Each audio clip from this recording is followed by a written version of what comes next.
What does transplant really look like beyond the surgery? In honor of Donate Life Month, this episode of In Their Words takes you inside the full transplant journey. From the first evaluation to life after transplant, every step is part of a carefully guided process designed to support patients and families along the way. Today, we are joined by Rebecca Brown, Director of the Kidney Transplant Program at UPMC in Central PA. She shares what patients and families truly experience along the way. From the emotional reality of the call, to the growing waitlist, to the life-saving impact of living donors. This is a conversation about what it means to wait, what it means to give, and what it means to begin again. If you have ever wondered how you can make a difference, this is where that understanding begins. My name is Rebecca Brown. I'm the director in the transplant program at UPMC Harrisburg. I have worked at the hospital for almost 40 years and have been in transplant for the last 26 years. So I worked in critical care for 13 years, and I took care of a lot of deceased donors and their families. And I loved taking care of those patients. First of all, it sounds a little twisted, but they were super sick and required a lot of critical thinking. And you weren't just taking care of the patients, you were taking care of their families who were dealing with a tragedy and asked to make this decision about, saving someone else's life in their terrible situation that they're in. So I've always been a huge advocate for organ donation. And when the transplant program started here, I thought, well, I've been taking care of these deceased donors. Now I kind of want to see what the other side looks like. So I like to say that the transplant side of organ donation is the happy side, because in transplant, you get to see people who are really, really sick get better very, very quickly because of the generosity of someone's family. So we're a kidney transplant program, and we take care of our patients throughout all phases of transplant.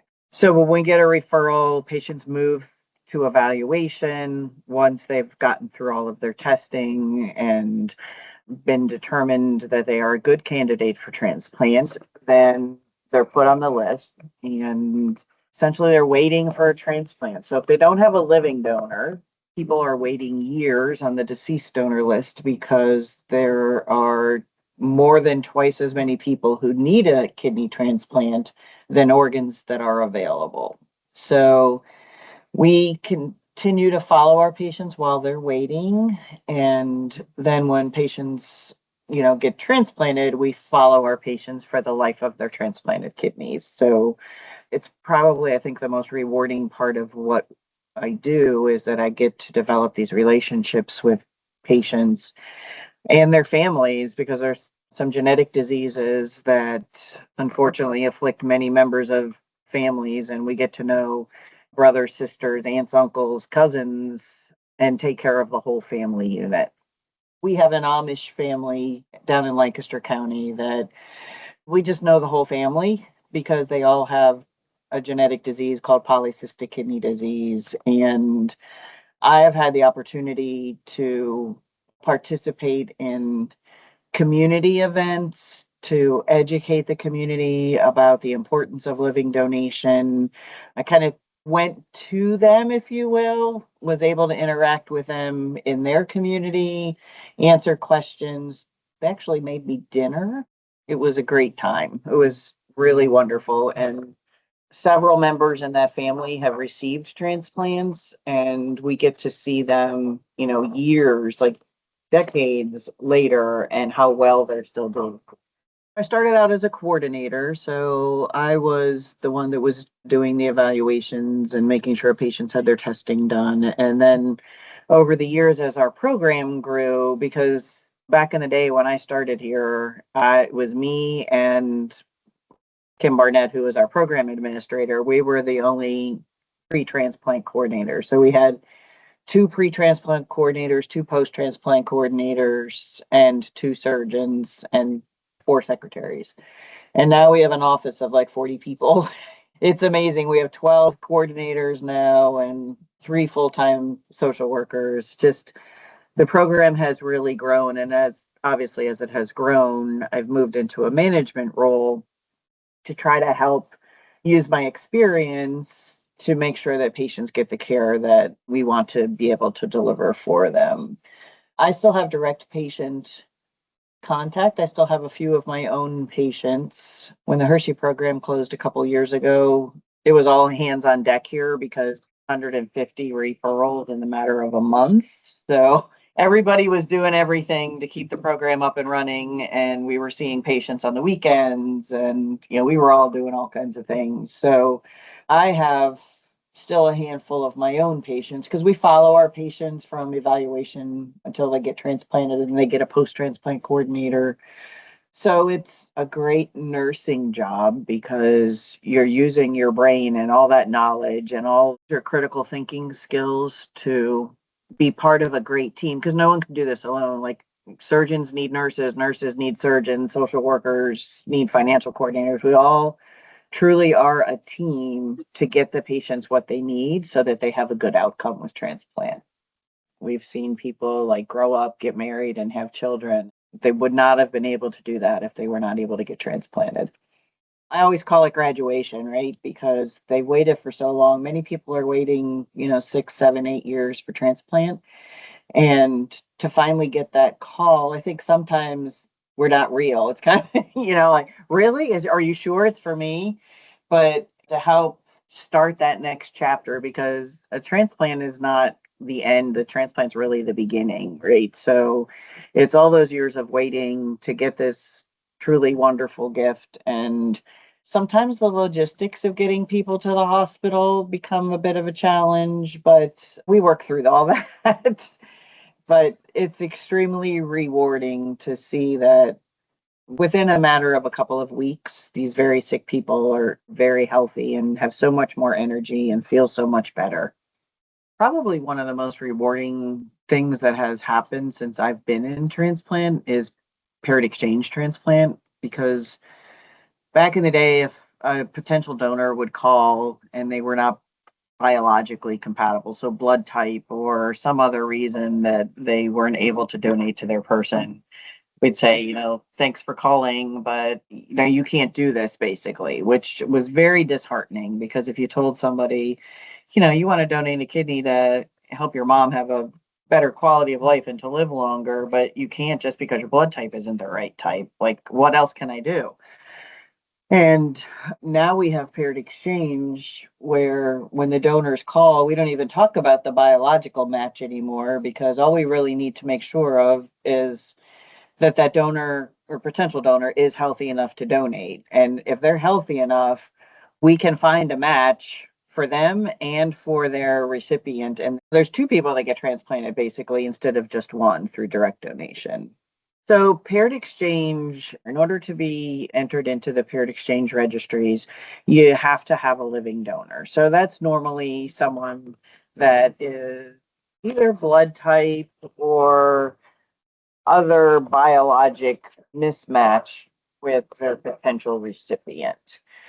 But over the years, we have learned that we can also use paired exchange for quote unquote compatible pairs if we want to try to get a better match for the recipient. So I'll use the example of parents who want to donate to their children. We would prefer a better age match, if you will. So sometimes we'll put even compatible pairs into the paired exchange so that we can get a younger kidney or a better matched kidney for that potential recipient.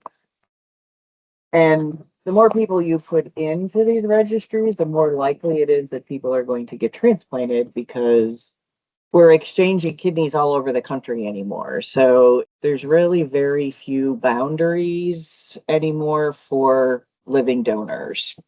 There used to be a lot of barriers to living donation because of inconvenience to the donor. So the donors used to have to travel to the recipient center, have all of their testing, their evaluation on one day, then their testing on another day, and then come back for surgery at another time and then stay because, they just had major surgery.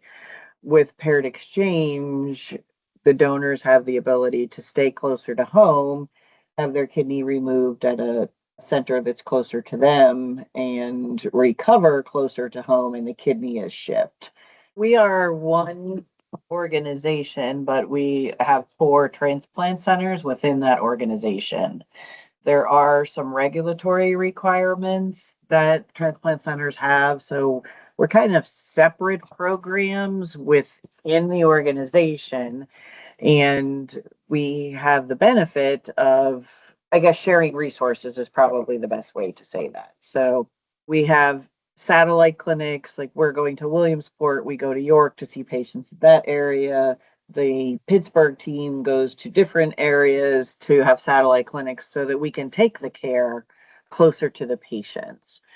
And then we as professionals have that camaraderie to kind of bounce things off of. Like, you ever have this situation? What do you do in this situation? And we have additional resources now that we're all part of UPMC as an organization. I find that the donors usually aren't on the fence about it. When they contacted us, they usually have made up their mind that this is something they're going to do. I think our challenge becomes that the recipients, the people that need the transplant, really feel like they're going to put somebody in harm's way by asking or allowing them to donate on their behalf. So I think education is extremely important for the community so that people do feel comfortable asking questions about it.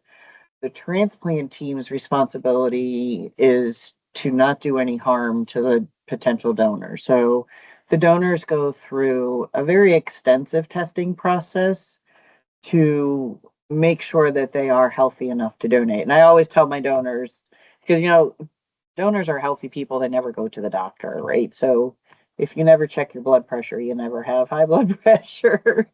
So I always told donors that I'm going to go out to look for things to prove that you're as healthy as you think you are. So it's our responsibility to make sure that we're not going to do any harm now or in the future to the best of our ability. There's always the surgical risk, and there's always the risk of infection, bleeding, those kind of things with any operation. They're very small. But I think our challenge for all of this is the emotional part of it. So we have a lot of resources for our donors. We have people that have been prior living donors that are willing to talk to potential donors just from a practical point of view. Like, I had these same kind of concerns and I've found that this helped me. So having that network of people that have been there before you, I think is very helpful to people who are exploring donation. You just have to have those relationships with your patients. Like, we're very fortunate. When I worked in the hospital, we saw our patients for a couple of days and they moved on. In transplant, we really do have long-term relationships with our patients. And knowing the patients, asking the questions, because we ask some very personal questions and we make people think about things that they probably have not thought about. What happens if your recipient stops taking all their medications and loses their kidney, this kidney that you donated? How are you going to cope with that? So for me, I just look at patients as, if that was me or if that was my family member, how would I want them to be treated? And this is not something that people are doing because they have a medical issue. As a living donor, they're doing this to see someone else get better. And that process is solely driven by the donor. And if it takes them 6 months to work through whatever it is they need to work through, that's fine. We give them every opportunity to go at their own pace, to change their mind, to ask more questions. To me, you just need to have that personal connection with people to be successful.